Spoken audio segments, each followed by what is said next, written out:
1 ঘন্টা চলে যাওয়া মানে 1 ঘন্টা হায়াত কমে যাওয়া। একদিন চলে যাওয়া মানে একদিন প্রতিটি মানুষের কাছ থেকে হায়াত কমে যাওয়া। 1 বছর চলে যাওয়া মানে 1টি বছর মানুষের কাছ থেকে হায়াত কমে যাওয়া।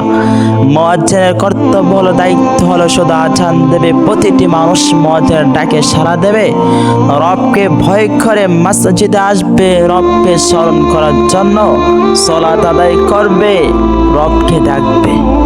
মুয়াজ্জিন তোমাকে ডেকেছিল, তুমি আসো নাই। মুয়াজ্জিন তোমাকে ফজরে কল করেছিল, জোহরে কল করেছিল, আসরে কল করেছিল, মাগরিবে কল করেছিল, ইশায়ে মুয়াজ্জিন তোমাকে কল করেছিল, তুমি মুয়াজ্জিনের কলটা রিসিভ করো নাই। তোমার রবকে ভয় করে মসজিদে আর আসো নাই সালাত আদায় করতে। মুয়াজ্জিনের যেরকম দায়িত্ব হলো আজান দেওয়ার, তোমাকে ডাকার, মালাকুল মাউতের দায়িত্ব হলো তোমার রূহটা বাইর করে নেওয়ার।